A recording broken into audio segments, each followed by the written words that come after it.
I think we're pretty good as far as time goes. So what I thought we would do is I'm just going to talk for a couple minutes, and then we'll open it up for general questions, including through the live feed, because we have to remember there are people watching this now from Australia, where it's something like 3 in the morning. So we've kept them up this long, so I think we owe it to them to try to accommodate their questions first, if that's okay. And then we can circle back and talk more specifically about the potential clinical trials. But a few things I wanted to just comment about. You heard this morning 2 outstanding talks about potential therapies in the future for autism, and tomorrow you're going to hear a 3rd talk by Jessica about ABA. And I think when you think about the content of those 3 talks, they're all very different approaches, but I think it illustrates a few things. One, the complexity of how we treat these behavioral problems like autism, and how probably there's not just a single therapy. And even to take it one step further, a colleague of mine who's an expert in the genetics of autism estimates that there might be as many as 1,000 different genes that can cause autism, however we want to define that. So when you think about that degree of complexity, there's not going to be one single treatment, no doubt. And so I think realistically, and I'm a cardiologist, so I'm probably going way out of my comfort zone here, but I think it's probably realistic to expect that for these complex behavioral problems, they have to be tailored to each individual, and they're probably going to require multiple kinds of approaches. So with that in mind, specifically on Jacobson syndrome, I wanted to just point out a few examples that I think really illustrate the power of this group that makes this panel discussion up here even possible. So if you think about the story of autism and where we are now, for me at least, with Jacobson syndrome, that story started about 12 or 14 years ago when I was at the the European 11Q conference, and Shirley Olney came up to me to tell me that her then 4-year-old daughter, Robin, had just gone through an extensive battery of testing in Belgium, where they were at the time, and she was diagnosed with autism. And I was pretty much shocked by that, because up until that time I was kind of under the impression that if anything, these children tend to be much more outgoing, almost like the opposite. There's another syndrome called Williams syndrome, and I had actually started collaborating with some people here in San Diego that have expertise in Williams syndrome, thinking that was more the norm. And so as much as I kind of initially, I accepted it, but I sort of thought that was an outlier. One thing led to another, more families were telling me similar stories, and then we were blessed to have Sarah, I guess Sarah's doing evaluations right now, so she's not able to be part of this, but then Natacha to join us, and that's when we systematically did a prospective study and found that nearly half of the children have fulfilled the diagnostic criteria for autism. And just to give you some very exciting updates of where that story is going for Jacobson syndrome, Sarah, or actually Natacha, showed you that paper that we just published this past year, or actually that was last year, but there is even a much more exciting development since that time. And that is, it turns out there's one group in the whole world that's been studying that gene that we've actually identified within that tiny region that Natacha showed. And that group happens to be in Tokyo, and it turned out about 3 years ago I was in Tokyo for a cardiology conference, and I had the great fortune to meet up with that group. And they were very interested because I said, look, we have some really interesting data here that suggests that this gene that they had already been studying for its role in brain development has been now implicated potentially for causing autism in children with Jacobson syndrome. And I very candidly said, if you guys are interested, I'd like to task you with 2 things. Using their genetically engineered mouse models where they can specifically eliminate that one gene, I asked them to do 2 things. One, can you see if your mice have features of autism like the children? And it turns out there's a very complex accepted battery of testing that one can do in genetically engineered mice to establish that diagnosis. And then number 2, I said, based on this really elegant work that they had done to delineate the mechanism of how this actual gene functions in normal brain development and brain function, could there be potentially a therapeutic target, meaning a drug therapy? And so just in the last 2 months, they have answered both of those questions very convincingly. as demonstrated in the paper that was just published in a journal, very highly regarded journal called Nature Communications. They showed unequivocally that these mice do have autistic-like features as much as they can demonstrate in a mouse model. And very remarkably, they've now shown that in, again, mouse, treatment with a commonly used anti-anxiety drug called clonazepam seemed to reverse a lot of those autistic-like features. So where we are now is to consider in the future the possibility of doing at least a short-term study to determine whether or not clonazepam may help with some of the autistic and potentially other cognitive problems caused by the loss of that gene. And I'll just kind of say off the record, I was just told yesterday by a family here at this conference that their daughter's pediatrician learned about our paper that came out and has since started this young lady on clonazepam, and she seems to be exhibiting some dramatic improvements. So stay tuned to that.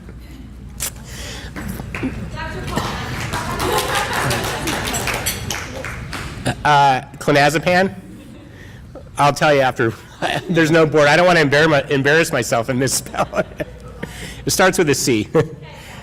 And another similar story, which will take us back to more of the content of what we're going to talk about now, is this whole buspirone story. And the Carzoli family unfortunately couldn't make it this time, but about 3 or 4 years ago, a couple years ago, 2 or 3 years ago, Sophia's mom, Dawn, contacted me, as I think you heard Diane allude to in her talk, to tell me that her daughter, who at that time had not even been diagnosed with Jacobson syndrome, was enrolled in this NIH-funded study led by Dr. Chugani, testing the effect of whether or not increasing the level of activity of serotonin in the brain could improve autistic problems. And so you heard the rest of the story, but I think both of these are a great testimony to how this organization works and how the interaction between families and researchers to come together can really move this forward and make things happen. And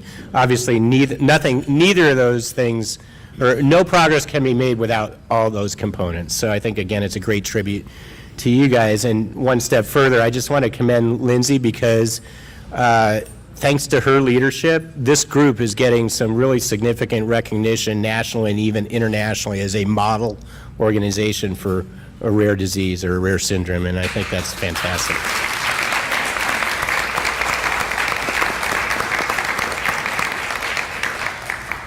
So what I thought we would do is open it up to general questions, again, to try to accommodate our poor friends in Australia and other places that are well into the night, and then we'll go from there. So Tim, where are you, Tim? Yep, you're hiding. So if you want to convey any questions that might be in the pipeline there, and we'll go from there. One of the questions we had online was, for typical JS kids, at what ages and what stages should they be seen by a neurologist? A lot of times when they go in from birth, they're given a few reflex tests and kind of, like you said, diagnose and not diagnose. So at what point does it make sense for someone with a JS diagnosis to come back and get reassessed and redetermined if there's something more neurological going on? Yeah. So, is this thing working? Yes? Okay. So with the neurologic assessment, the symptoms should guide a return to see neurology. Certainly any child who is having frequent headaches or anything that looks like a seizure or a lapse of awareness or any backward movement in their development. So they gained a skill that they have now lost. Anybody who meets those criteria should be seen by neurology to assess whether there are treatable metabolic condition components of their condition, whether there might be hydrocephalus or epilepsy. Those would all be excellent reasons. Any time where anyone meets with resistance from a school district or a government agency to providing services on the logic that you need to have a neurologist involved in their care, that is actually a great reason to come see neurology, because we want to partner with people to make sure they get all the resources that they need. On the whole, though, I would say that if you come to neurology with the complaint of, we have this problem, it's the same as it's been for years and years, there isn't a whole lot that neurology can do to intervene. But any backward movement of development, any new symptoms like headaches or seizures need to be seen by a neurologist right away. Just as a follow-up, would you, I know you're pretty new to the Jacobson syndrome world, but let's just say in general, and maybe more specifically in Jacobson syndrome, would you recommend just a baseline neurology assessment, and if so, at what age? So I think that everybody with a neurodevelopmental syndrome should be seen by neurology at least once. It's best if we have some idea of how development is proceeding. So at 6 months of age, it's probably too early. We don't have a good sense whether development is progressing well at that age or not progressing very well at that age. But certainly by age 2 or 3, once we've had an opportunity to have language developing, that is a good time to do a neurologic assessment. And if there are any signs of hydrocephalus or epilepsy, those would be excellent times to find them. So I think that every child with a neurodevelopmental condition should be seen by neurology around those ages, even if the result is just to say, you have a known syndrome, it could have neurologic manifestations that we aren't recognizing right now. It's good to get that baseline established at 2 to 3 years of age. Yeah, I just want to add a plug for your medical home. That is, you're going to see a general pediatrician. A neurological exam should, is this working? Yeah, it's not on. Let's see what happened. Hello? Hello? I was just going to, well, let me say what I just said. That, is this on now? I wonder if, do I have to hold it up? I don't think it's working. Did it? Trade you. The solution. There we go. This is the mic for the live feed here. Thanks. Thanks very much. Just a plug for your medical home that is going to see your general pediatrician. A neurological exam should be a part of a developmental assessment that you're going to get periodically, your child will get with a primary care pediatrician. Now, it's not going to be done as extensively, certainly, as seeing a neurologist. And for all the reasons you just heard from Jeff, those are reasons for a more complete neurological exam. But all the reflexes and the movements and looking at the eyes and the head control and muscle tone and strength, all these are part of the neurological exam. And I would encourage you to ask questions about it. If you're not certain of what the pediatrician is doing or why he or she is doing it, you know, to ask questions. The more it can be demystified, the better, the more you'll learn about your child. But the neurological exam is part of pediatric practice, general pediatric practice as well. Dr. Stein, can I borrow that for just one quick second? And one quick thing to add is that, you know, when you're a hammer, every problem's a nail. If you come to a neurologist saying that you have a problem, we're very cavalier with our MRIs and our EEGs and all of our testing. And so if you come frequently, you will get more assessments than you necessarily need. And not all assessments are benign. MRIs have sedation, and they may find findings that are interesting but irrelevant. So, you know, always be a little bit aware that if you wind up in a specialist's office, the specialist has a tendency to order tests, whether or not they're actually going to benefit anybody. And so all specialist visits are not necessarily, oh, we'll gain a little more information, because sometimes we get a little caught up in our academic machinations and lose sight of the real world consequences of those tests. Also, if those in the room have questions, there's microphones on the outside. Go and ask those questions, or we can bring them to you.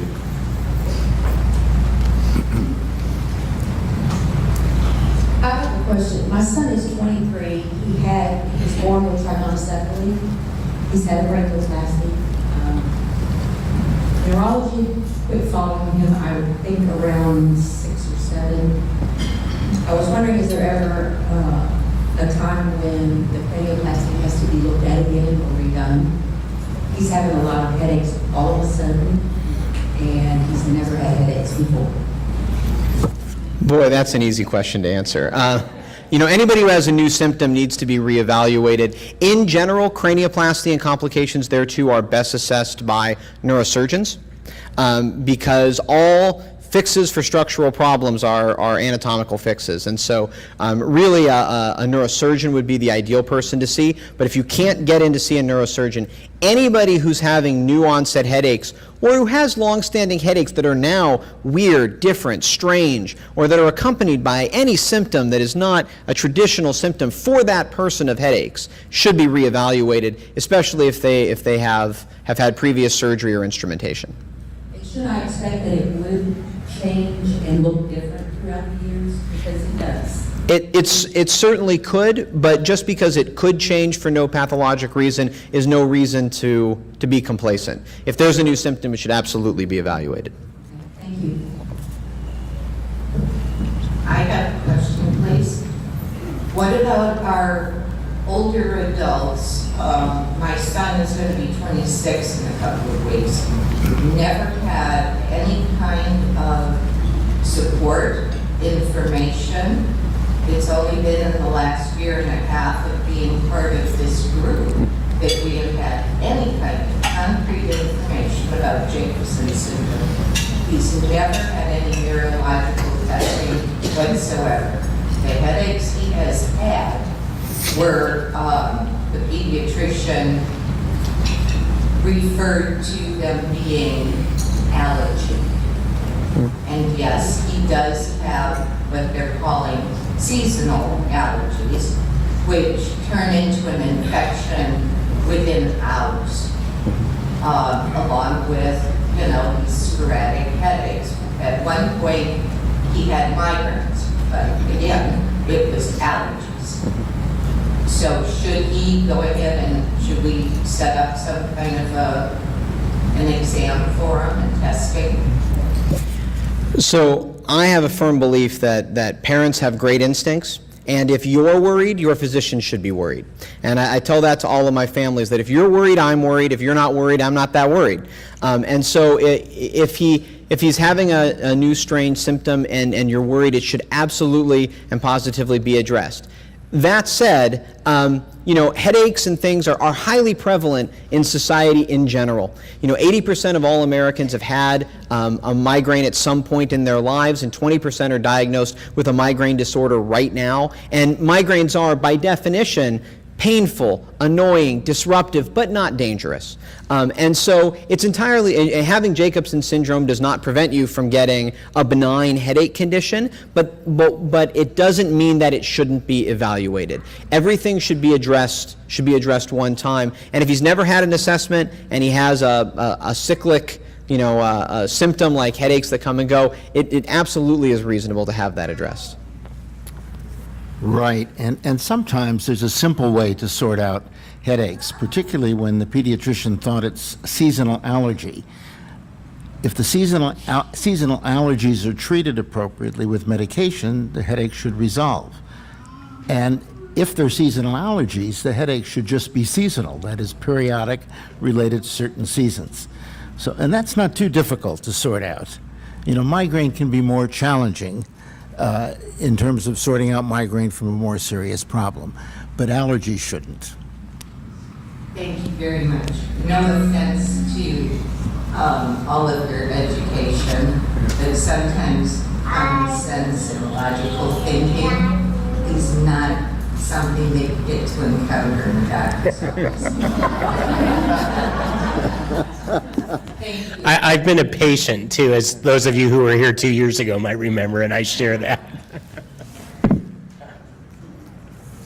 A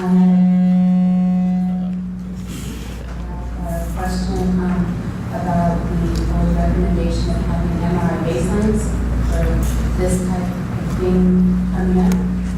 For those of us who are unable to do MRIs, but use either of the other tests available, is it a good comparison if you have older CAT scans to compare with newer ones when, if headaches are becoming an issue?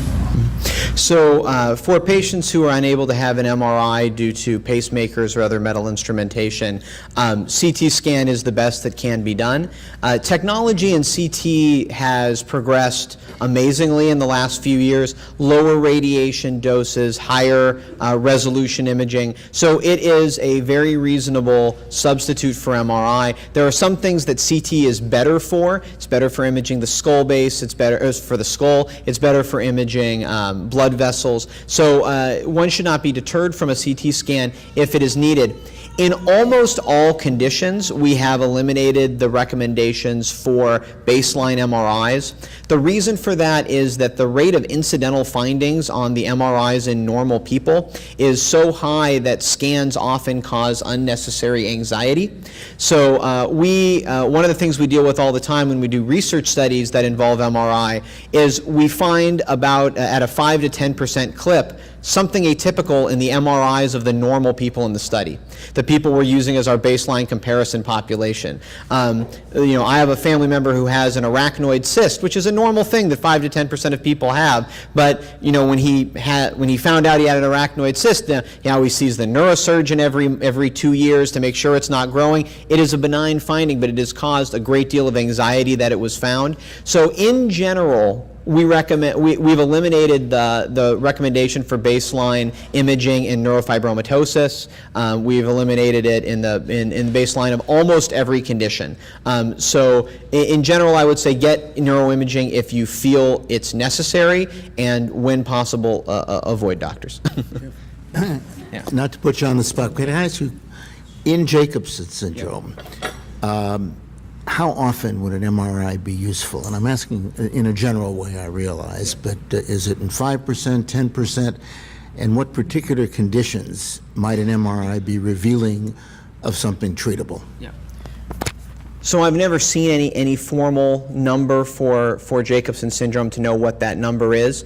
But certainly anybody who has had hydrocephalus in the past and has an indwelling shunt should have neuroimaging for any symptom of headache or cognitive changes. Anybody with a concern for a seizure of any kind should have an MRI to make sure that there's not something else going on. Anyone who's had a cranioplasty with new symptoms should have an MRI.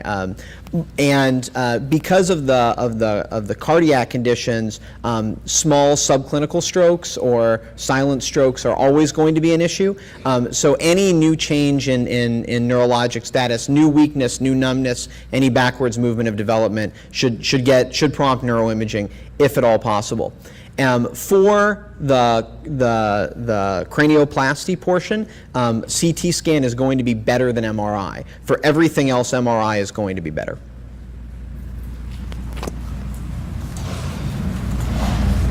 Let's not forget that we've got Dr. Akshoomoff, Dr. Chugani, Yeah. Dr. Marty, Stein. Not to take anything away from Dr. Gold, but questions about... No, we are going to come back to talk about the trial, so I'm resting them for now. Hi, my daughter's 2, she has quite a big deletion, and earlier today we were showing graphs which show correlations between deletion size and certain things. And one of the things I noticed, and that is something that has always worried me, is the correlation between the deletion size and things like anxiety and depression, things like that. And obviously I'm looking quite far into the future, and I find in the UK doctors are very resistant to talking about anything further about a year away. I just wondered if you guys had any feedback on this kind of issue of that side of things, and how as parents can we kind of look out for that? How, are there things we can be doing when they're younger? Are there certain specialisms that we should be at least acquainting ourselves with, if not actually visiting practitioners? Interesting. Yeah, let's get that. All right, your rest is over. So you were particularly interested in the questions about some of the ADHD sorts of symptoms and anxiety, depression, and that sort of thing? Yes. So what I would say is that for many young children with neurodevelopmental disorders, in addition to addressing concerns about their cognitive delays, motor delays, everyday living sorts of skills and delays, it's really common for families to be concerned about behavior issues. And as children get older, it becomes more troublesome because you can kind of excuse a lot of things. Young kids are difficult. They don't have, they can't wait. They're cranky. They want to be independent and all that sort of thing. And we are pretty, as parents, we're pretty. We kind of accept those things. I think that what I would recommend as a clinician and as a parent is to really keep in mind that all children need boundaries and need kind of consistent behavioral kinds of parenting strategies and consistency across different settings. So as young children who are at risk for having certain kinds of behavior issues and having developmental delays, it's important to keep in mind that you need to pace yourself in terms of your expectations of that child as they're getting older, that some things are going to be more challenging for them than other typical kids their same age. But you want to continue to give them, firm expectations, use good behavioral strategies for helping them to learn how to control their emotions and how to develop good coping strategies. So that's easier said than done. But I think some of the difficulties that parents often have is kind of knowing, how much to expect of their child. And certainly some parents get into trouble where they're excusing a lot of kind of bad behaviors, and I just sort of say, no, you really need to set boundaries on this child and try to be as supportive as possible, but help them to learn to be more independent as much as possible too. So kind of helping, trying to reduce, anticipating that some things are going to be more challenging for kids, they're going to be more impulsive, they're going to have a hard time maybe being flexible, but kind of anticipating how to help with those strategies as the child gets older. And the sort of ADHD side of things is quite kind of well known, I guess, in Jacobson's, and there's sort of warning signs of that for me seem more kind of obvious. But things like depression and anxiety, I kind of worry that because she may be, she's very delayed in language now, she may never be able to express herself as fully as someone else. How do you go about recognising those things in a child like that? Will the clinicians that we're working with be able to do that, do you think? Or is it something that has to be really kind of, you have to refocus on as a parent? Well, one thing to keep in mind is that the results that Sarah presented from the child behavior checklist are kind of the profile of difficulties that have been labeled anxiety/depression or withdrawal, et cetera, and it's not the same as how we define those things in an adult. What we do see in many children can be things like usually more agitation, that they're more kind of, they have difficulty controlling their moods. They may become very sad at certain times, more withdrawn, or just really kind of disagreeable and kind of agitated and more anxious.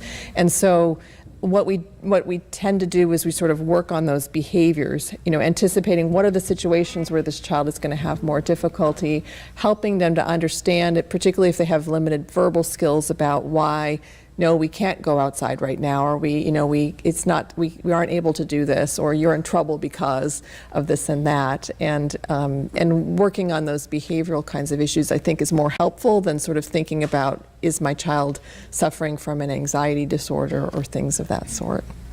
Marty, did you want to add? Oh, just one comment. I think that was a very good response. I often ask parents, both typically and atypically developing children, when they're concerned about anxiety, is what do you mean by anxiety? What does it mean to you? And I get responses all over the board. Some say, well, the heart's going fast, sweating, just feeling anxious. Really, anxiety in children is being fearful. And if you keep that in mind, I think you might have a better antenna for sorting out early anxiety in your child, extreme fearfulness. That would be at least a possibility of anxiety.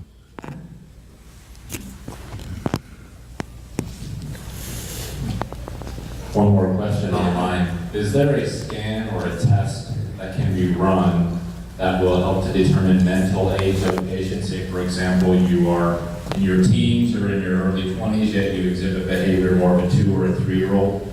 Is there something that can be tested that would help determine what that age, that If there brain is, you age got to might tell all of be? us. Yeah, no, I was going to give it to Jeff. I mean, certainly this CNS imaging we have is not going to give you the best assessment of developmental age. And that is something that a psychological test, a neuropsychological test will do, as well as the more simpler developmental testing that pediatricians do. They should be able to give you an idea of the stage of development, and I wouldn't count on imaging.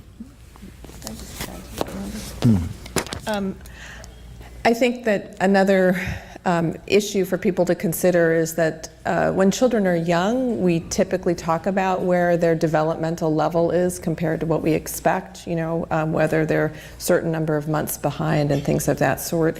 As children get older, psychologists as a profession really try to avoid that as much as possible because it can be very misleading. So you can have a child, for example, that's 10 or 12 who has very limited language, for example, and maybe on my testing I compare how they perform compared to other kids at a specific age. They may be at a 2-year-old level, let's say, or maybe at a 6-month level or something like that. But it's not the same to say that this 12-year-old is functioning like a 2-year-old because they're not. They have a 12-year-old body and they have probably lots of variations in their ability level. So I think that in general we really, at least I hope that most of my colleagues try not to talk so much about those sorts of things. Sometimes that's the limits of some of our testing, that we're not able to give you a sort of a standardized score like an IQ or something. We might say that this is how delayed this child is. But we try to kind of put together the whole child. And we also look beyond just where their cognitive skills are. We also look at what are their social skills like, their independent living skills, their daily living skills, and there can be quite a bit of variation in some of those things where children may have relative strengths in certain areas and are quite delayed in other areas. When children are young, what I like to think about is where are this child's strengths and weaknesses? How can we use the strengths that this child has to build up their weaknesses, not to just rely on sort of some specific splinter skills. And also keep in mind that there's nothing magical about turning 18, that suddenly you're done cooking, because having 2 young adult sons, I can tell you they're not completely grown up yet. So development is a very protracted process, and certainly for children that have developmental disorders, they continue to grow and don't necessarily plateau at the age that but most typically developing kids do. So think about more of the whole child. I know that sometimes it's helpful to think about an age equivalent, but it can be misleading and troublesome in many ways. Yeah, it just occurred to me that development is also something that occurs in adults. And all of you taking the time and effort to come here, to me, is a reflection of your accelerated developmental stage. That is, you're looking to learn new things to help your child and help your family, which you may or may not have been able to do a few years ago. So that's developmental progress as adults, even those with gray hair. So MRIs can show degrees of brain development which are generally complete by about the age of 5. And most older children we know who are developmentally behind have normal MRI scans, and nothing on the MRI will help with that dating. EEG can often show that brain waves are slower than expected, and in particular certain rhythms are present or absent. And so sometimes that we say an MRI shows a lack of maturity. But on the whole, nothing can give you a dating like that. And on the whole, we also don't find such dating to be very useful. There's a bit of a maladaptive quest for certainty. What's most important is how the children are doing in their everyday life, and if their developmental skills aren't what we want them to be, they need to have support services, and they need help, and they need time and attention. whether or not their MRI or their EEG is normal. What's really important is how the child is doing, and we often try to erect walls of medical tests and throw names and numbers at things, when really what's important is how the child is doing. It's the most important thing. Hi, I have a few questions. The first thing is, so I've read some literature on neurofeedback being an effective treatment for ADHD. But what I want to know is that, is it as effective for kids with ADHD and cognitive delays? Well, do you know anything? Oh, yeah. I wish it were. The people who do neurofeedback, you all know what neurofeedback, is that the word you use, neurofeedback? Do you all know what that refers to? So neurofeedback is an attempt to use electroencephalogram, that is putting wires over the head and seeing waves on a screen, and having the child or adult visualize those waves as they change with different behaviors. And there's a ways, presumably, of training your brain to have certain waves that'll be more therapeutic than others. Now, in adult situations, like with some adult conditions like anxiety and what else? There's a few adult conditions. Migraines, I think, it has been shown to be effective. But in the studies that have looked at, that is in the review studies that have looked at everything that's been done about neurofeedback with ADHD, it has not really been shown to be effective. And that is true with autism also. And the problem may be in the methodology of those studies. In other words, neurofeedback, there may be a way of showing that it can be effective, but all of the studies have such flaws in their methodology that no one's been able to conclude that it really is effective. And I think it's important because it's extraordinarily expensive. I mean, in San Diego, with the 25 to 30 sessions that are usually given for ADHD, I know it's anywhere from $25,000 to $30,000.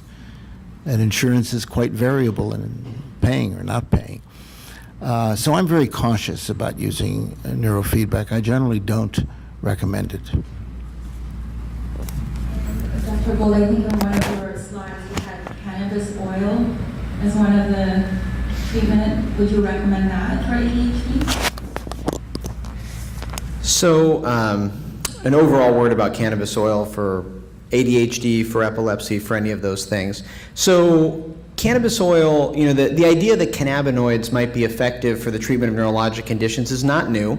The Salk Institute has been studying it for 40 years. I have people who did their, friends who did their PhDs in the cannabinoid receptors. So the cannabinoid receptor is a receptor in all of our brains, and it binds these chemicals that have a certain chemical structure. And our body manufactures some of these chemicals in its natural course, and these are highly prevalent in the cannabis plants, most commonly referred to as marijuana.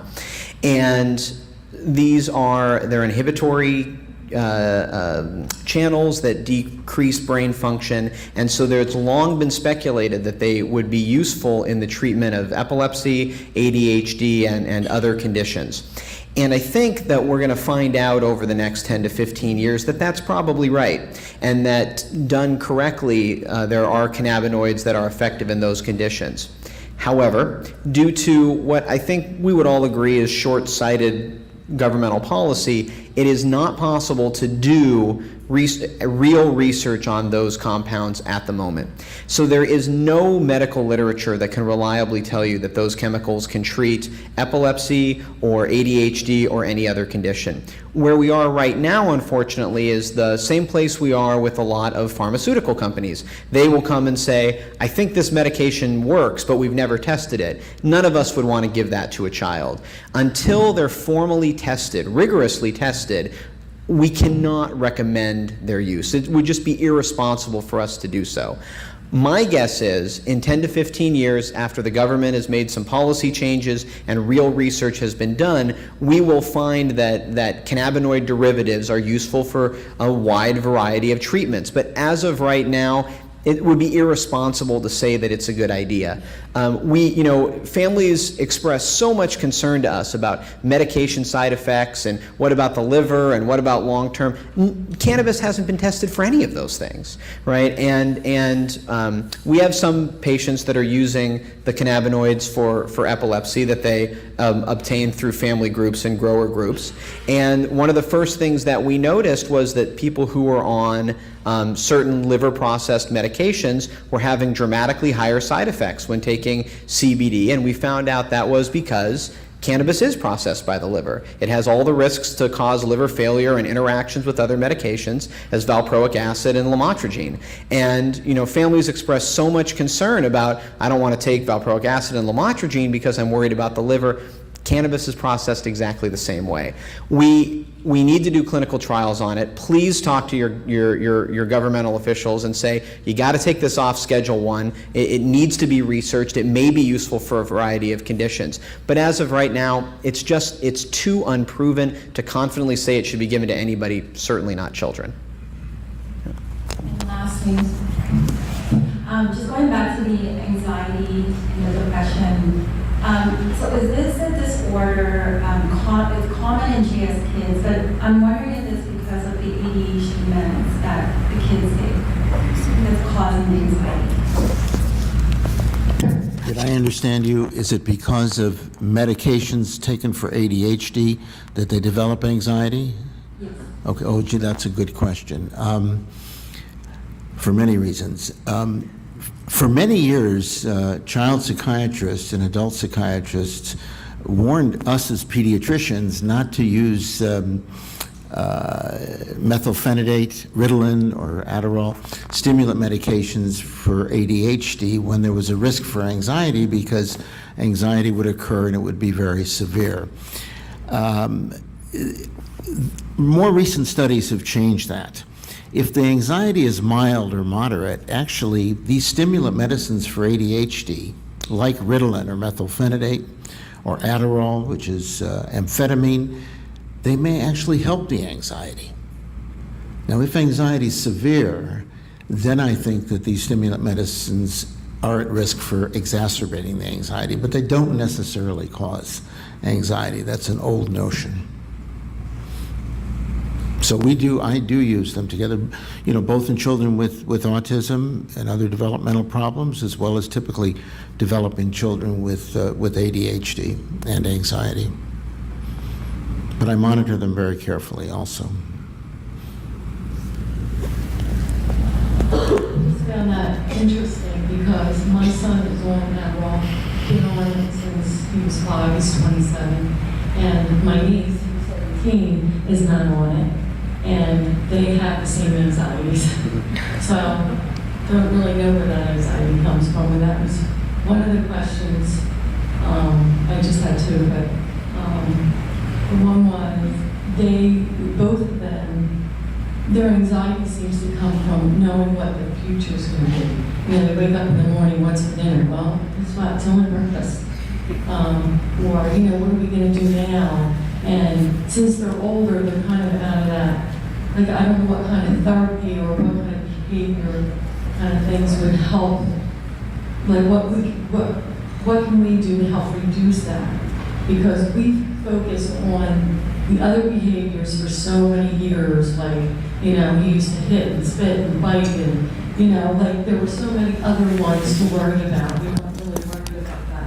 But now that we've kind of gotten those under control, it really interferes with a lot of the stuff like that my son will do. He's focused doing something, but then all of a sudden his attention's like, well, what are we doing for dinner? Or what are we going to do after this? And it really takes away from what he's doing at the time.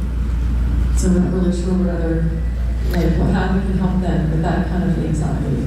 Right, and I think I certainly say that in lots of children that have autism, because again, they have a hard time being flexible, and if you kind of have a sense of what's going to happen next, or how can I plan things, then if you're constantly afraid of the of what's unexpected, then the more you have things kind of under your control, then usually we have less anxiety. So it's true for lots of us, right? You know, little kids really like things to be fairly predictable. They kind of like to know, here's how we do things. First we do this, and then we're going to do this, we're going to take a bath, we're going to get ready for bed, and that sort of thing. And that's helpful to have that structure. But you also have to be sort of flexible, that maybe tonight we're not going to have time for a bath, and you got to just kind of go with the flow. So I think, and I know it gets exhausting where you say, like, you know, we're going to have dinner, don't worry about it, we'll talk about it later. But what about, you know, and it gets exhausting and everyone gets agitated and everyone's crying by the end of the day. So, so what we try to do certainly might be helpful for your children, as it is for lots of kids with autism, is working on certain kinds of schedules, helping the child to kind of participate in that, and also helping them to be aware of sometimes we do things a little different. Well, we said that for years. Okay. Yeah, and it doesn't seem to. Totally new to us. I don't have a clue what you're talking about, because no one's ever mentioned anything about my kid having autism or anything like autism. I heard it mentioned earlier. I mean, they're so opposite. We know a lot of kids. My husband runs a special needs ice hockey team. We run baseball. There's hundreds of kids that we know. And the autistic kids that we know, our kids are nothing like that. I mean, they just seem so different that when now everybody's talking about this, you know, JS and autism, I'm just like, I don't know. And it feels to me like it's just come out of left field. I just don't understand. Well, remember, it's not in all kids with Jacobson syndrome, and certainly a lot of the children that I've seen, I don't have those sorts of concerns. So, you know, again, it's a syndrome, so there's some children who have certain characteristics and others don't. Not every child with Jacobson syndrome is going to show the characteristics of ADHD, and not every child is necessarily going to have anxiety. They may have some of those things or none of those things. We have a friend who is severely autistic, and she's about 29, and it was really new when she was totally normal until she was 2, and then she started to regress. And so how they back then diagnosed it, I don't know if it's a different, how they do it now, is there was like 14 things, and you went down the list, and if they had so many, they were autistic. So is that still this? It's certain. Would I look at that list and then see what tendencies he has, and then go, okay, well now we have JS and autism? Yeah, I mean, I'm certainly happy to talk with you about what the characteristics are, and it's very likely that your son doesn't have those characteristics. Yeah. Another question for the neurologist is, he had an MRI. He was one of these kids that no one listened to me that there was something wrong with him until I went to a speech therapist, and she suggested him to a geneticist, and that's how we got an MRI. And he has no myelin central lobe. And I haven't heard that. I don't know if that's something that's like other kids have it, and what that means for the long term. Then they did a spinal tap to make sure that he didn't have an enzyme that he was making the myelin, but then his body was breaking it down. But then they just said he didn't have that, he just doesn't have myelin. I don't know what that indicates for the future. So, question about myelin, if anybody didn't hear. So, neurons, cells of the central nervous system have a cell body, and then like a telephone, they have a cord that comes out of them that connects them to other neurons. And in order for that cord to work properly, it is wrapped in an electrical shielding for the exact same reason that we wrap phone cords in electrical shielding. It helps them conduct electricity better. And there are a number of conditions where either that shielding is called myelin. And there are a number of conditions where that myelin is not made correctly in the first place. There are a number of conditions where the immune system attacks that myelin and then removes it, like multiple sclerosis. So there are any number of enzymes and proteins that are important for the creation of myelin, and almost certainly one of them is awry in some people with Jacobson syndrome, because delayed myelination or low myelination or lack of myelination is a fairly common feature of the MRIs. However, neurons work perfectly well without myelin. Well, they don't work perfectly well. They work without myelin. They just,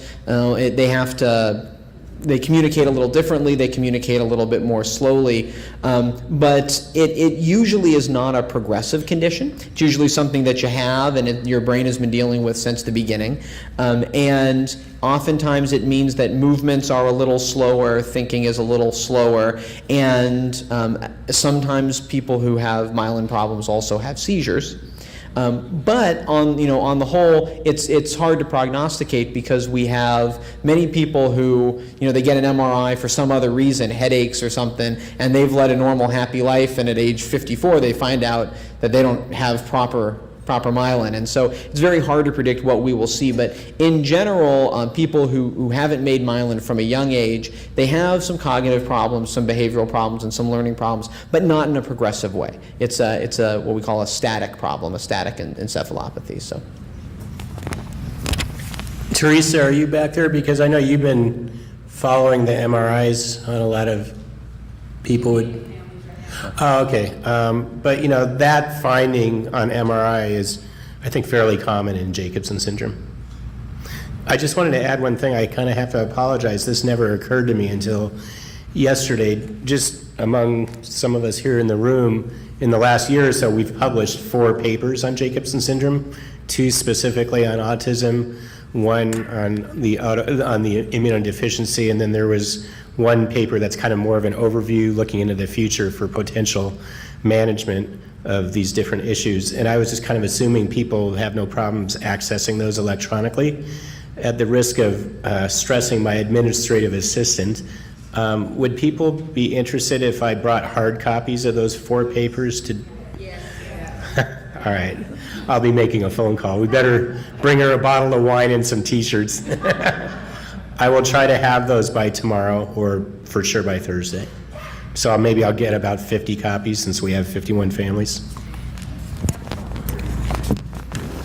I think bringing the back to a couple of discussions ago, when you guys were speaking about whether or not the assessment or documenting the age equivalent or delay age, in saying that it isn't something that is that you want to do when they're older, in the perspective of acquiring services for either Social Security or autism assistance or any kind of services in a school system or even in adult ed, without those assessments and that documentation, it's very difficult to get the recognition that you even need those services. How can you do that if you have the older children who aren't getting that paperwork consistently to document the continued need? What I would say is that our assessments indicate how an individual is functioning compared to what the expectations are. So for standardized assessments of various sorts of functions, we can say, where are you compared to the general population? And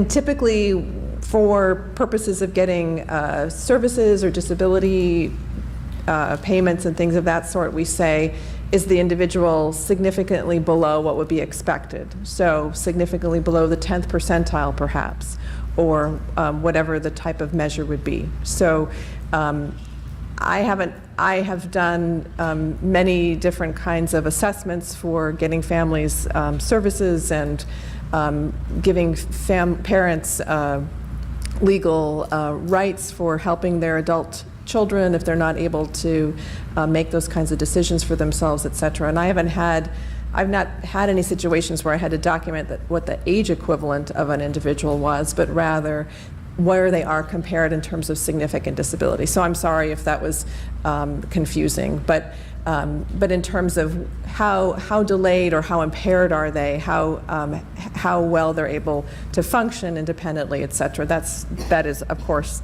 very commonly done for regional center services, for Social Security, disability, et cetera. I just have a very quick follow-up question. Can a pediatrician do an autism assessment, or do you have to have a specialist do that? I think it depends on what the type of assessment you're looking for and what is required for different kinds of services. So it's very complicated. In the school districts, there are differences for getting specific types of services for children with autism depending on what state you live in the United States. So in California, if a child wants individual educational provisions, the school district, the IEP team makes that distinction, and they are not obliged to necessarily take an outside diagnosis from a pediatrician or an autism expert or a specialist, et cetera. In some states, it's required that the autism diagnosis be done by a medical professional, whether that be a pediatrician or a psychologist or what have you. Certainly a physician can make a clinical diagnosis using, the different categories, including autism, but certain types of services, even including the military and other services, may require a more comprehensive assessment that is beyond the sort of scope of what most pediatricians are able to do. You want to add? No, that was very well said. What pediatricians do is give an assessment based on observations and history, whereas a psychologist is using objective standardized testing. So they are quite different. And the requirement for different services is highly variable within states and between states, and you just have to learn what's needed. In California, most of the time for extended services that are going to be financially dependent, we do have to have a standardized test, which would be done by a psychologist or neuropsychologist. I think this lady over here has been waiting. I have a question from a Brazilian family. They are worried about her child because she wakes up crying, and sometimes she cries an hour, and she doesn't talk yet, so they don't know what is happening, if there is some pain, and what they could do to help her child. Well, the way you asked that question is very important, because you made the point that there may be some pain. It may not entirely be behavioral pain, that is irritability because the child's irritable and it's a behavioral problem, but it may reflect some medical problem that's causing pain, and that's always important to assess in a child who has any new behavior, not just crying. We recently saw a child with autism, not Jacobson syndrome, but with autism, who presented acutely with banging of his head on one side, just one side, so severely that it caused bruising. And this was a 3-year-old. And it had not happened before, and the parents didn't bring him to attention until about a week or two after this was going on. And the physicians could not figure out any medical reason which they looked for, and had a lot of studies, including MRIs and many blood tests. And it turns out he was constipated.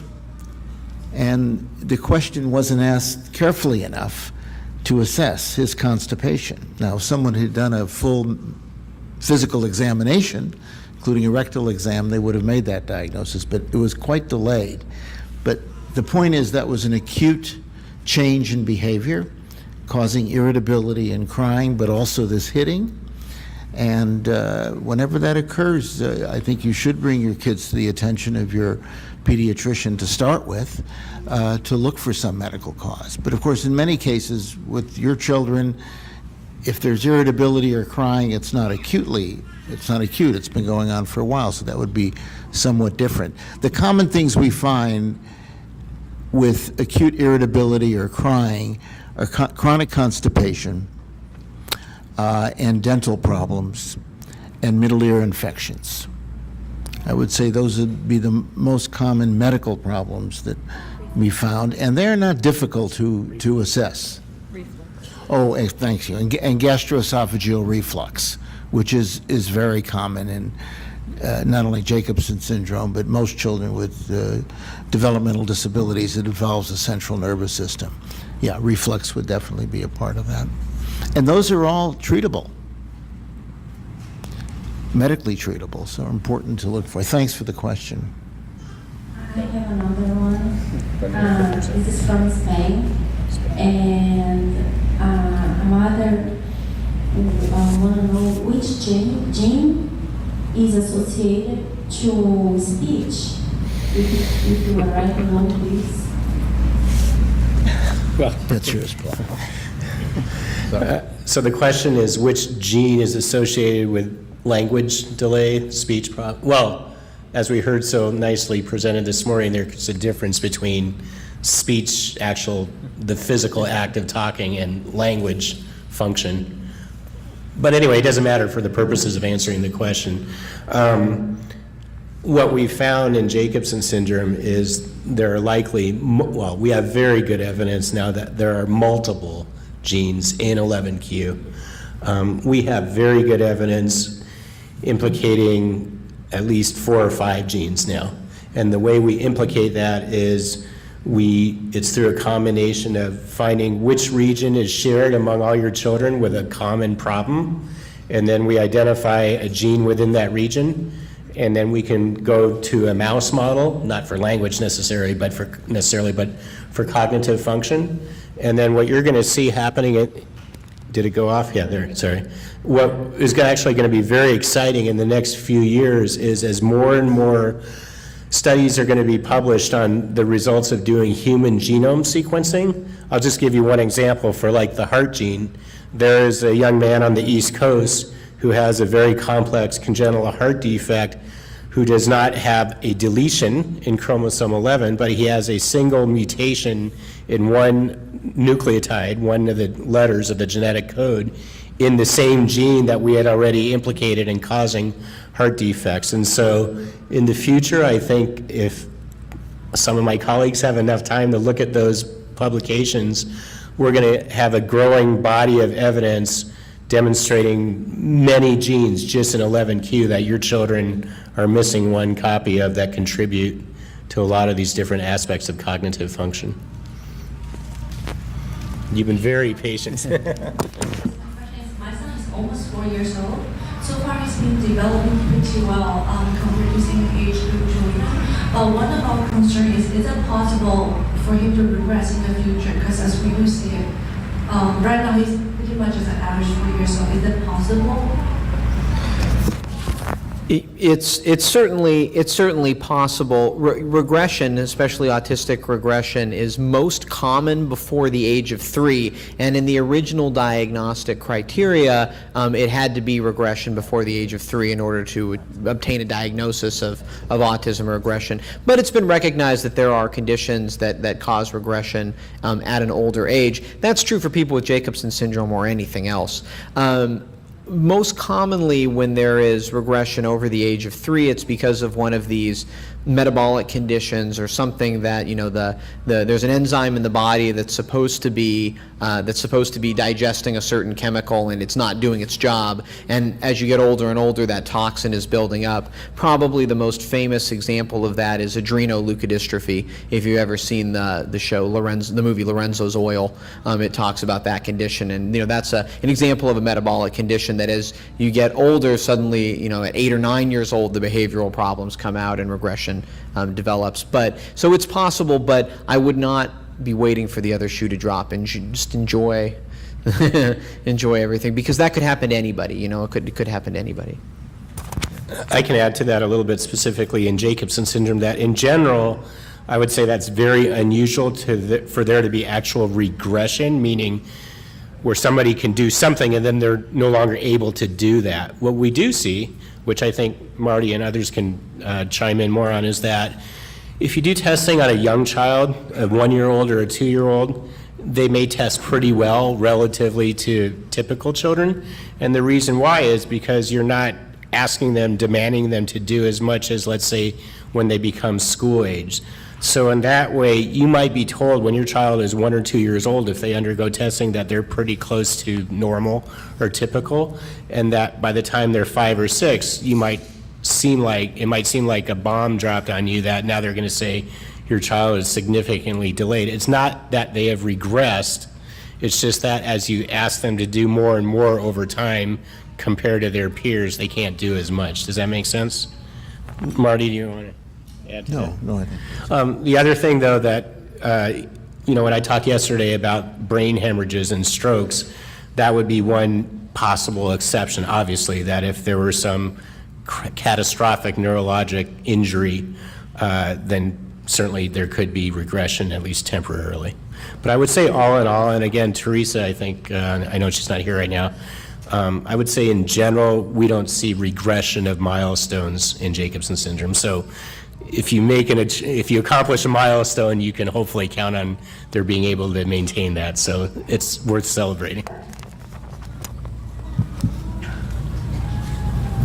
was wondering if there had been any families who their other children had some of the same symptoms but lesser, say, especially if we're talking about ADHD or autism or things like that.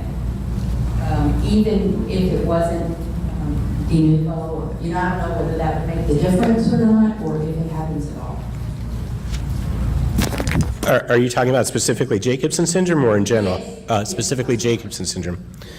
Well, there are some families where there can be multiply affected siblings, because a few, and that's because one of the parents is a carrier of a so-called balanced translocation, and so that's why genetics 101. If you have a child with a new diagnosis of a deletion or a duplication, you always go back and check the parents, because then you can identify if they're at risk for recurrence. Short of that, just to follow up on your question, I know of 3 cases where there was one child with Jacobson syndrome and the parents tested negative in terms of being a carrier, but yet there was a recurrence. And it's complex. There is a good explanation for that, how that can happen, and I estimate that's about 1%. So when I have parents like you guys asking me, if you want to have another child, what's the chances of having another one, even though both parents test normal chromosomes, it's about 1%. And so even between 2 siblings, presumably with the same deletion, there can still be a lot of variability. So most probably then, my son's being involved, it was just something that happened. He has a brother who's 15 months younger, and he has a lot of the anxiety type things that we were just talking about, the ADHD and so forth. He also has something that I wanted to know if anyone's heard of, PDA, strange name. It's called pathological demand avoidance. We don't seem to talk about it much in the U.S., but the UK knows about it a lot. And so we can't get a real good diagnosis for him. But, so anyway, some of the symptoms were the ADHD and so forth. So that's why I was wondering if any of that. Well, and I think another thing that's really important to keep in mind is not every potential problem that your child has is due to the deletion in 11q, Exactly. obviously. So there can certainly be familial inheritance. Right, yeah. But just, it's kind of stating the obvious, but there could be certainly other causes that can result in siblings being affected that have nothing to do. Yeah. Did you want to? No. Okay. I had a question. My daughter's 11. She's had 3 seizures in 2 years. She also has some repetitive type behaviors. Starting to get into the puberty ages, what are the effects of hormones, if known, for like autistic type behavior and also for seizure type activities? Yeah. So from a seizure standpoint, we have a lot of children, Jacobson syndrome or otherwise, who never had seizures and then go into puberty and start having seizures, or had seizures when they were younger, go into puberty and outgrow it. We've never gotten a satisfactory explanation for that. It is true that some people have seizures or headaches or other symptoms that we refer to as, great word here, catamenial, of or related to Menzies. So we have people who only have seizures on day 7 of their cycle or day 21 of their cycle, and there's no logical way to argue that that is anything other than a direct hormonal effect. Something about the excitability of the brain changes in direct coordination with levels of hormones. But that's relatively, that aspect of it is relatively rare. But we do often find children who either didn't have seizures or had well-controlled seizures, and then they go through puberty and all heck breaks loose with the seizures. It's sort of a statistical truth. You just have to take that as it comes, and it may be that Keppra was a great medicine when you were younger, and Trileptal will be a great medicine when you're older. We don't have a satisfactory explanation for that. As for the autism as you get older, Yeah, I mean, it's possible that that with the puberty onset and maybe related to the seizures, that you would see some variations in terms of behaviors. I mean, we see it in some of our patients that as they're hitting puberty, they, like all kids, start to just become a lot more difficult also. But in terms of increased frequency of repetitive behaviors, I'm not sure. Do you?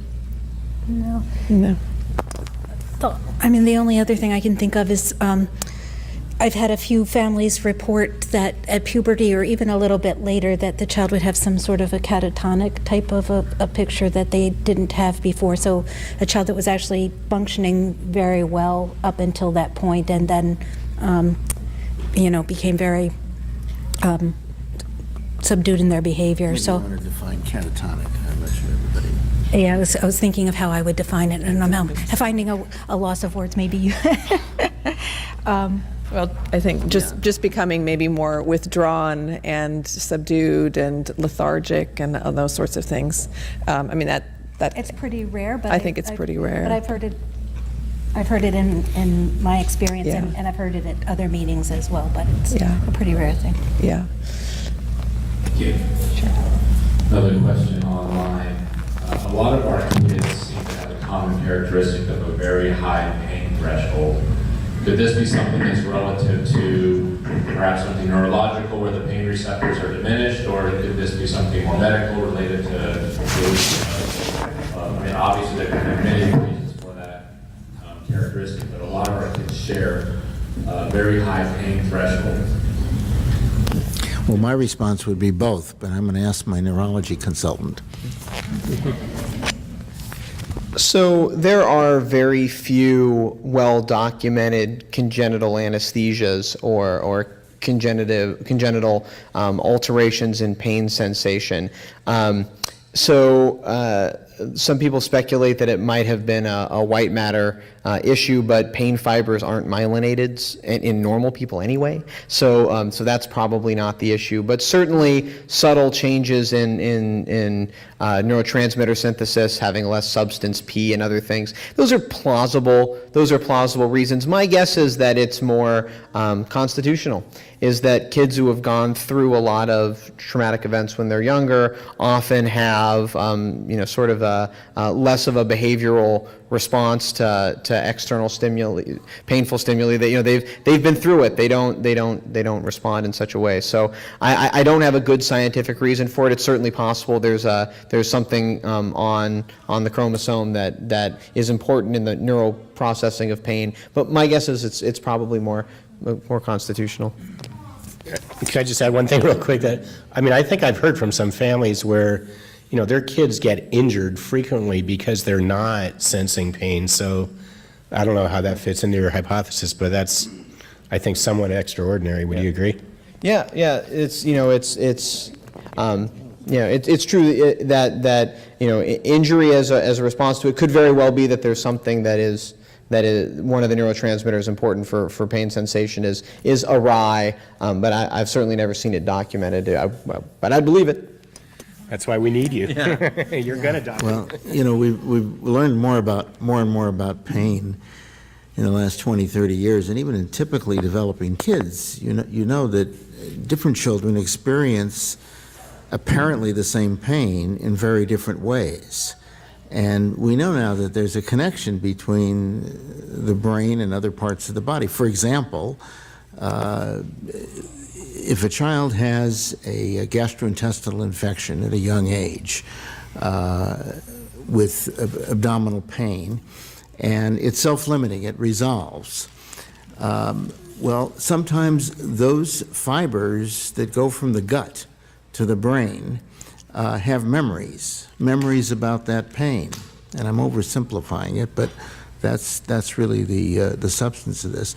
And so they experience pain subsequently in later life at much greater levels than other children. And that particular example relates to something called the gut-brain axis, that they are connected. And there are some memory fibers, pain fibers, or nerve fibers, really, that go from the intestine, the stomach, small intestine, large intestine, through the spinal cord up to the brain where pain is perceived. And these children will experience pain in much more intensity than other children. So that's really an acquired form of different pain sensations.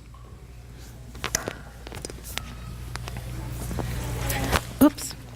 So in autism in general, and I think you're identifying in Jacobson syndrome some genes that may be involved in synaptogenesis and those sorts of things. So of course in the brain we have a lot more synapses than we have in other parts of our body, but pain is processed through the nervous system, and abnormal synaptic function, either causing too much pain or too little pain, is not beyond the realm of our understanding about how. So a lot of the same genes involved in forming the synapses in the brain are in our skin or in our gut or throughout our body. And there was a recent paper about in autism changes in sensory perception associated with particular genes, and I can't remember the exact paper, but if you really want it, I could probably find it later by going online.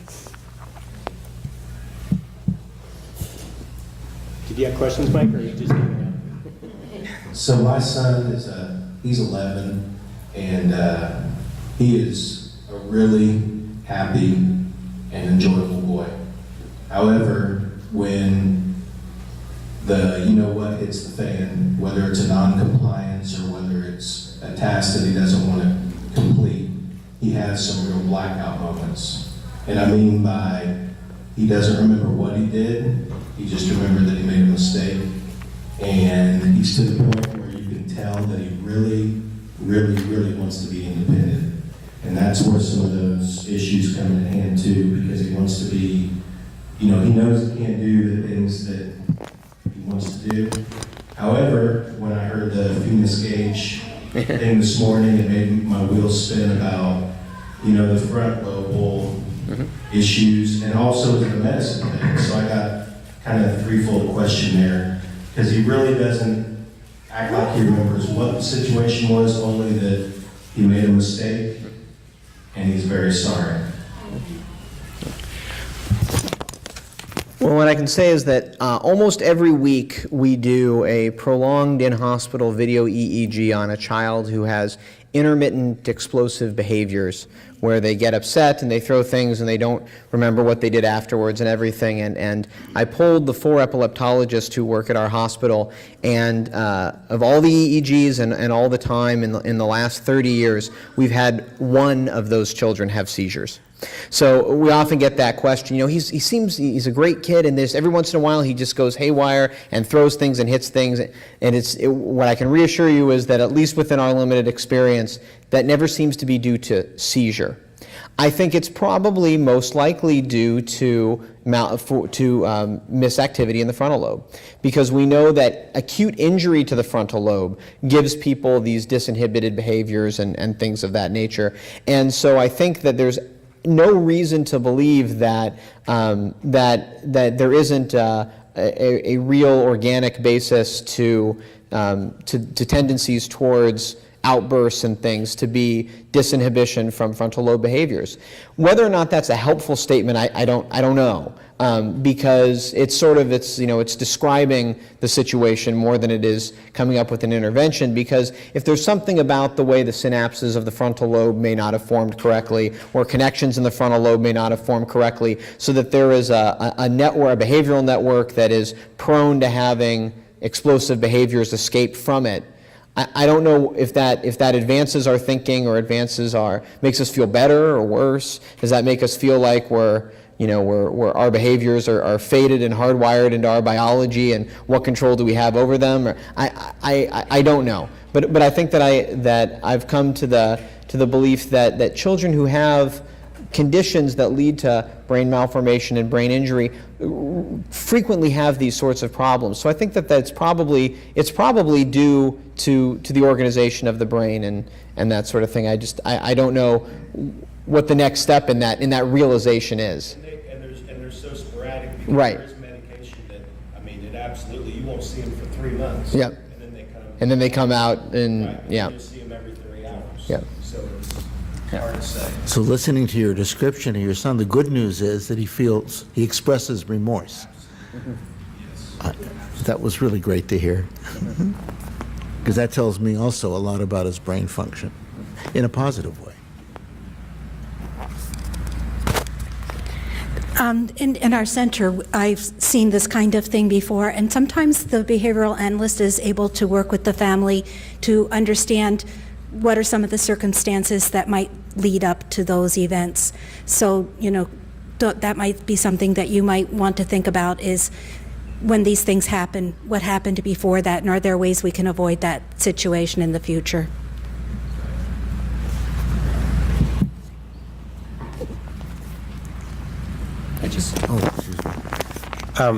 Are there any other questions on the live? Oh, okay, go ahead. Because I'd like to be able to spend the last few minutes to kind of circle back mostly to Diane to maybe rehash what she discussed this morning in terms of this possibility of the Bisperon trial. But go on.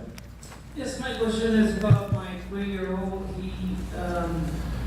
He was born with strabismus, and he has had 2 surgeries, possibly a 3rd one now. Also, in his 3 years of age, he has had 2 or 3 healing tests that he has failed. Is that part of the JS? Without a doubt, strabismus is a very common problem. And if you go back to 2014, I would strongly recommend that you listen to the talk given by Dr. Colin Scher. He is a pediatric ophthalmologist at our hospital here, and he goes into great detail about the management of strabismus. It's very, in general, manageable, but it really depends upon the surgeon who's doing it because there are different approaches. So clearly, yes, to that question.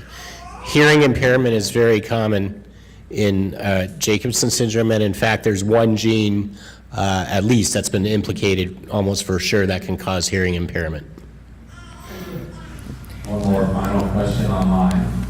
Do you want to add Some something? of our children are very social, yet they also exhibit some behavior that may be considered hyperactive or may have an attention deficit.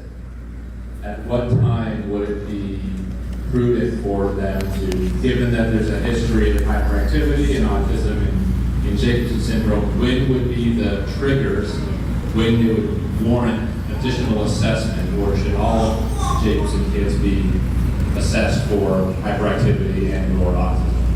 I'm going to let them answer that really quickly because I have a meeting I have to run to, but I wanted to say thanks to everybody for coming, and it was a real pleasure to be here, and I hope to see you all at more of these in the future. I'm going to turn that over. All right.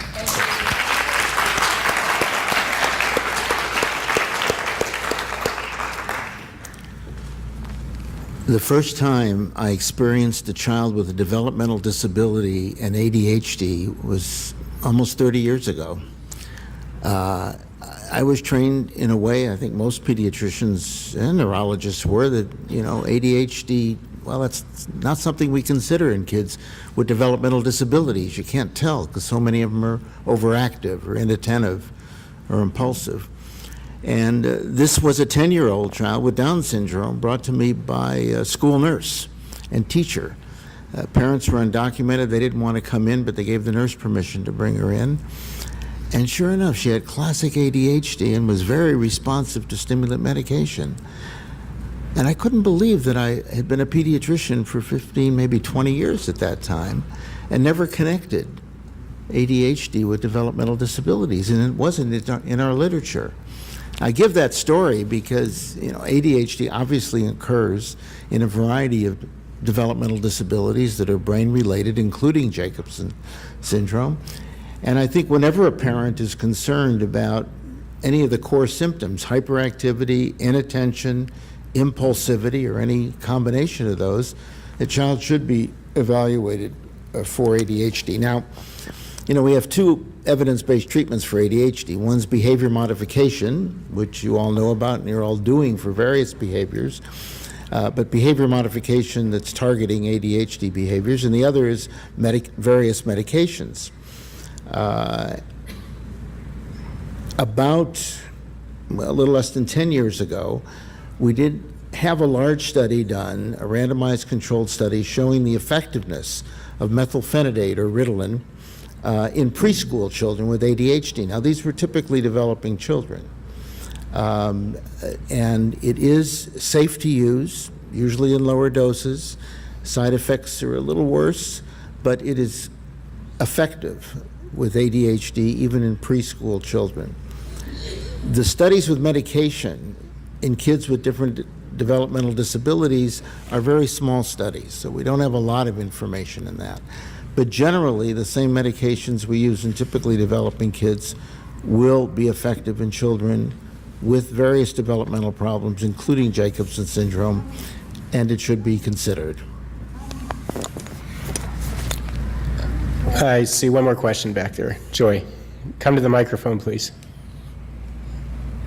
Or microphone come to you. Elaborate on the question, what you were saying, Dr. Stein, about, so I have a preschool age child, and our concern is particularly because based on the research and the recommendations for typical children are that, you start medication for a child, it's recommended that the child be 6 typically when you start, at least from what I understand.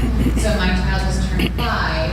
She's 38 pounds, 3 feet tall. She's particularly tiny, as most of our kids with Jacobson's are. So we're looking at, different height, weight measurements. We're looking at, different factors with our kids that are already a little bit unique. Would you still have those recommendations? Because our doctors have said we want to defer before starting your child on medication until you confer with a specialist in San Diego. Yeah, well, they're being conservative, and that's good. Yeah. I mean, that's good. So the FDA uses 6 years of age as the time when you can safely start stimulant medications for ADHD, like Ritalin or Adderall and those classes. And that's because there are few studies in preschool children with ADHD. But there are, and there's one very good one that involves over 200 children from New York, where they, again, these were, they weren't typically, they were kids with severe ADHD, and they were 3 to 5 years of age. And they first put all these kids in, or parents, in a fairly intensive parent training program that was, I think, for 4 or 6 months. And it was only those situations where the child still had ADHD, even with the parent training programs, they went into the study for medication. And that study did show the benefit of medication for preschool children, 3 to 5. And as I say, it was safe. You have to be a little careful on the doses, lower doses. Side effects are the same as in older children, but they can be more frequent. But there is a study that supports that. So I think most specialists that your pediatrician might refer you to a developmental behavioral pediatrician, a child psychiatrist, or a child neurologist, they would consider medication in the child if the ADHD is severe enough. And if I might just follow up one more time, forgive me, this has been addressed already, but what about our kids who suffer from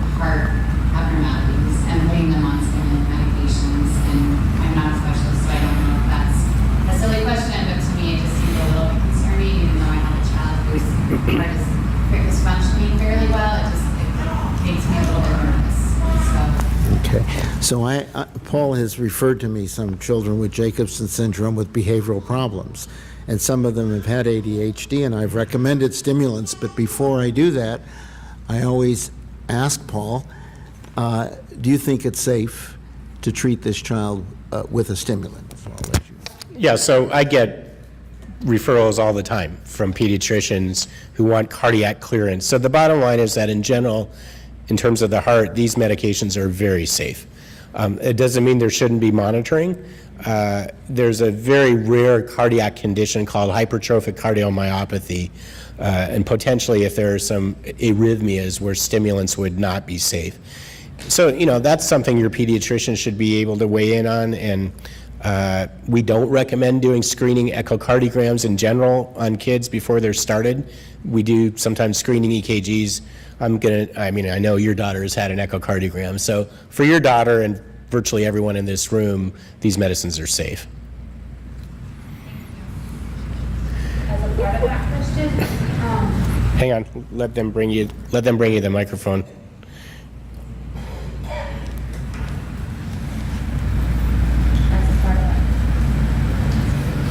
as a part of that question, in taking into consideration the age of our children and starting them earlier on these medications, when we start to see these behaviors exhibited in the behavioral aspect and even in the pediatrician, even in the cardiology, for the amount of delays that they suffer, is it better to consider those or weigh those aspects to help them get a jump start in the behavioral training aspects so that be more receptive to it and more responsive to it sooner rather than later? Well, the intelligent way you asked that question, I think you probably know the answer, that if the child has ADHD and it's severe, the inattention and impulsiveness associated with ADHD is going to make behavioral management programs very difficult. And if with a careful dosing of medication, you can improve the child's attention span, decrease the hyperactivity, and make the child less impulsive, there's a better opportunity for good response to the behavioral program. We generally, my lowest age of using the medication would be about 2.5, 3 years of age. But not everybody's comfortable doing it with that way. You just have to have more experience with it. So I would respect a pediatrician, for example, who said, you know, no, your child's too young, and then you try to ask someone with more experience if they could use the medication. Did you want Yeah, I agree with that. And certainly when I see children in clinic and they have pretty extreme behavior difficulties, many parents are hesitant to put their child on some sort of psychoactive medication. Certainly if the child isn't able to benefit from, more intensive services, things are in place and the child is still having trouble managing their own behavior, then sometimes medications can be helpful. And then you can decide after a period of time whether, they can be weaned off of those if they've developed better coping skills and just maturation. So, again, you have to be careful when children are young, but otherwise maybe they're going to have a lot more difficulty the older they get, and they're not going to be able to benefit from services as well without some support. Yeah, a good point to be made is the stimulant medications for ADHD are not addictive, and they can always be decreased or removed, and see how the child responds without the medication. Okay, Charity, you're going to be the last one, but I can't say no to you. Okay, our son is 11, and we are headed back home after the conference to be getting off of Depakote because it's made his platelets drop. So they were alarmed. They wanted to do a med change right before we traveled, and the pediatrician said no. So they're very willing, the psychiatrist and the pediatrician, to do the buspirol and get him on that and off the Depakote. Should we expect any side effects getting off? Do you think it'll be an easy transition? The Depakote was being used for mood and behavior, not seizures. Okay, yeah. And it's worked beautifully. It's Yeah. the first medicine that has really, really Isn't that a shame that you have a side effect that requires it to go off? Well, they're obviously tapering it off slowly. And I think you have to be aware that he could come back with some of those behaviors. There's no way of predicting. I'll cross my fingers with you. But it's good that they're thinking of an alternative medication that may help as well. But that also speaks to the value of careful monitoring when you're on many medicines.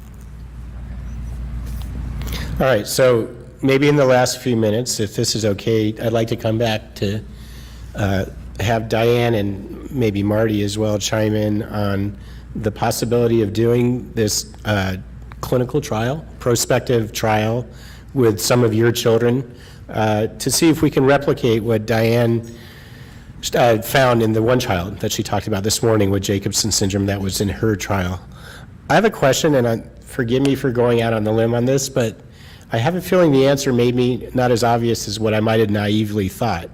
And that is, let's just imagine a scenario where buspirone is shown to safely improve intellectual function, cognitive ability, whatever, in your children. I'm just curious, and if you don't feel comfortable, that's fine. How many of you would be interested in having your child treated with such a medicine? Okay, how many people either are not sure or would not, let's say, how many people would not want to treat their child with a medicine like that? So this is buspirone, the antidepressant medicine that Dr. Chugani discussed this morning. So it's not really, well, it can be an Well, that's the original. Okay, so actually its original purpose was anti-anxiety and is approved for generalized anxiety disorder. Higher doses, it has been shown to have antidepressant properties, and it's been used in conjunction with other psychotropic drugs in depression and schizophrenia, actually for associated symptoms.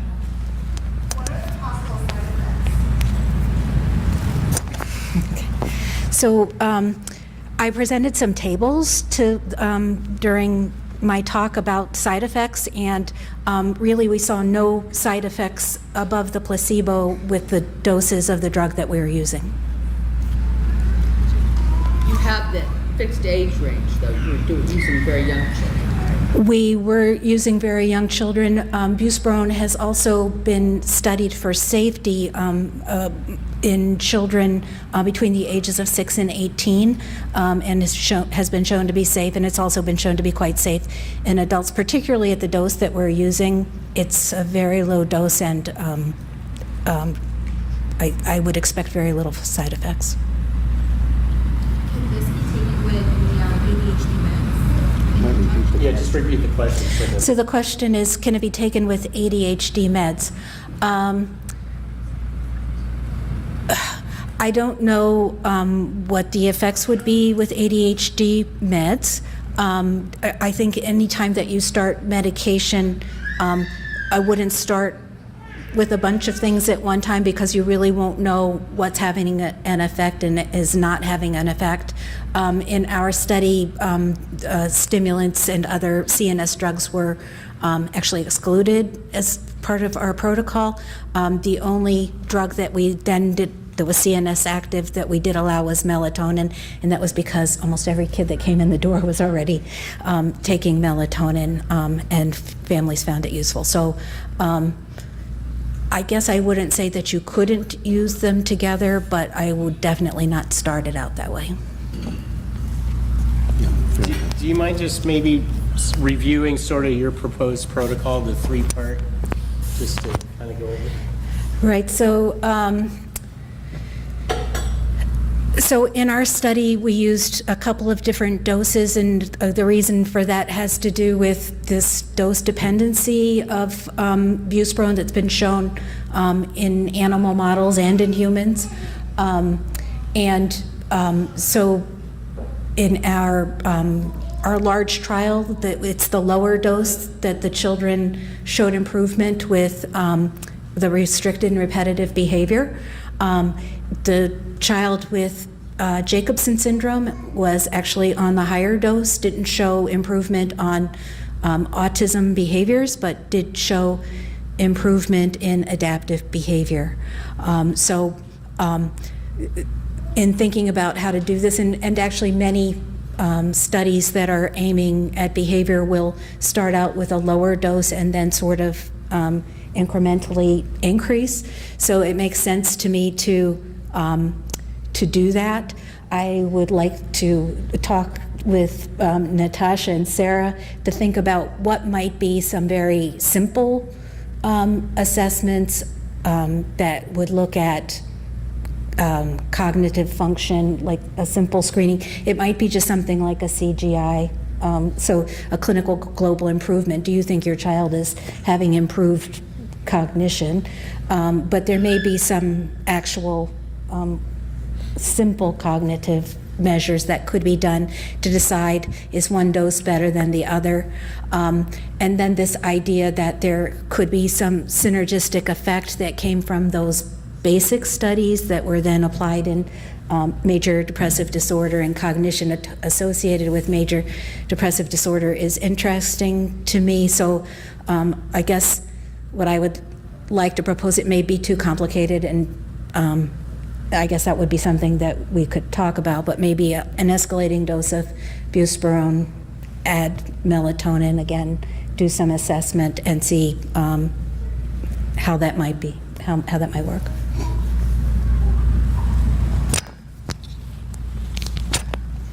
So, Dr. Stein hopefully is not going to retract his gracious offer to be kind of our lead person based here in San Diego, and Diane has graciously offered to collaborate with us based on her experience with the trial. So there's still some logistics that we need to sort out, as you've already alluded to.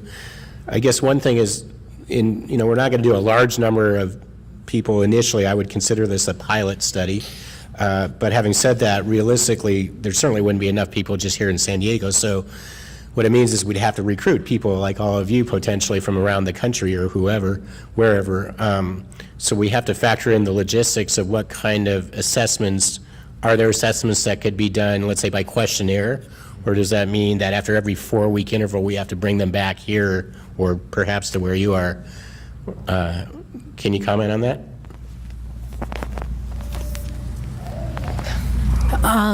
So it seems like it would be reasonable to start with a parent questionnaire in the beginning.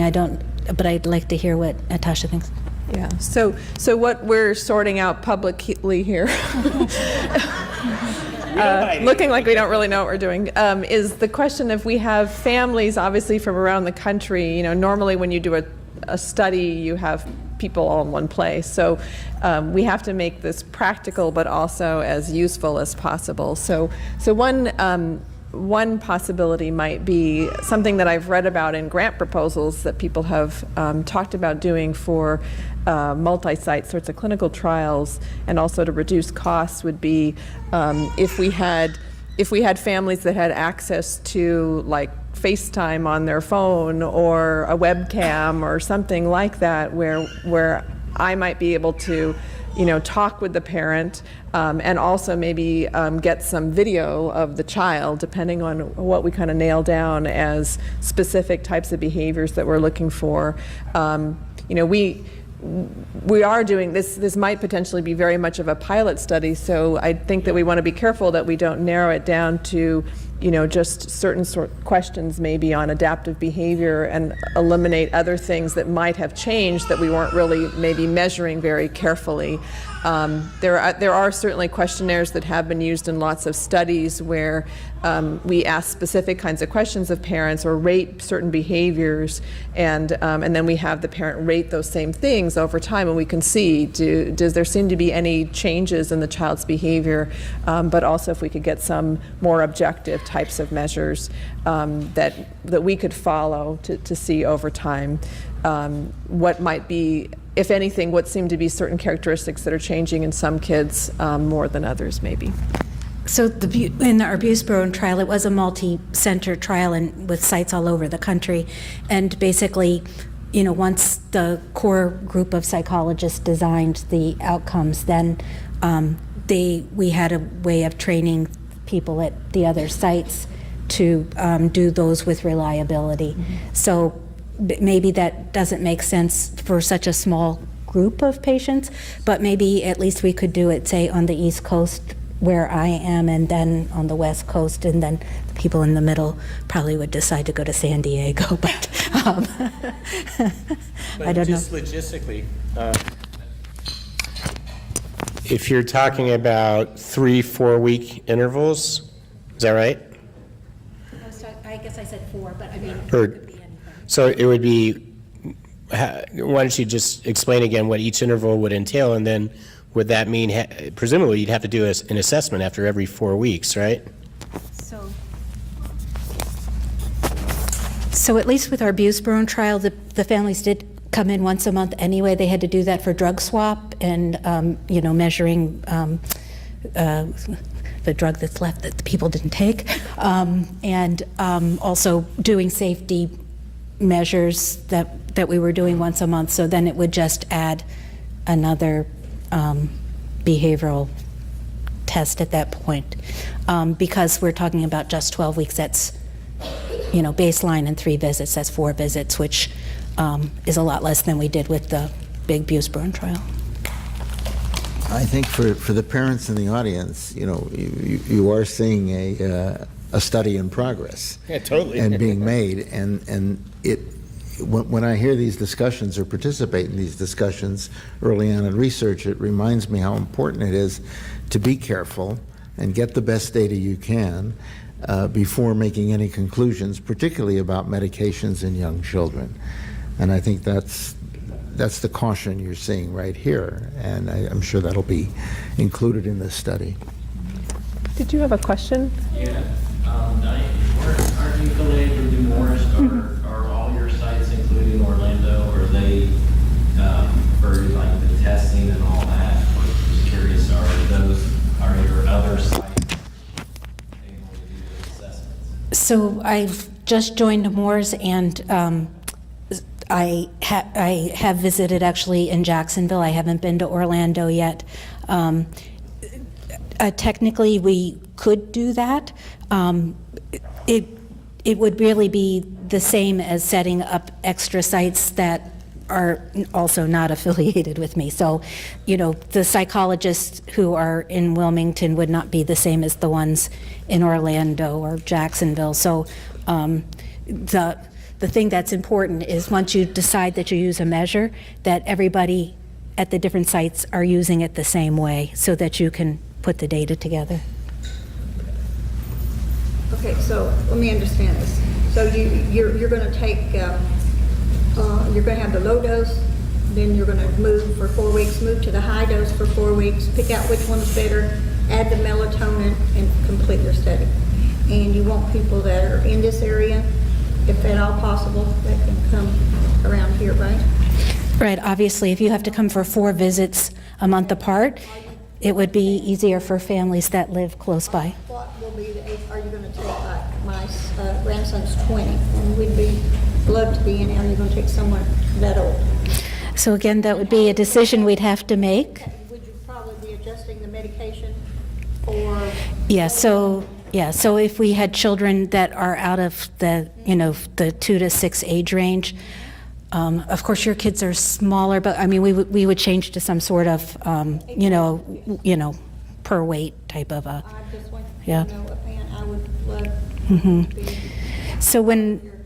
So when we originally did the study for autism, we were looking at a developmental window, but for cognition, the studies that have been done, for example, in major depressive disorder, were done in adults. So if we're looking at cognition, then I think I wouldn't restrict the age range, but he's raising his eyebrows. Maybe other people will think differently. The repetitive things are still there for sure.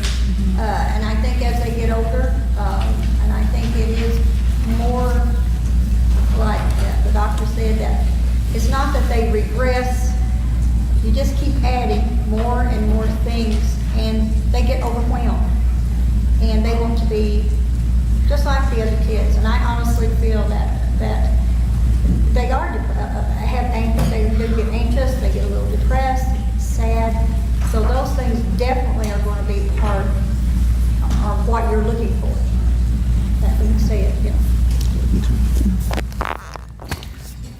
I guess the perfect way to do this study would be to have 10 or 15 patients that have the exact profile as the one in Diane's study, just to ask the question, can we replicate those results?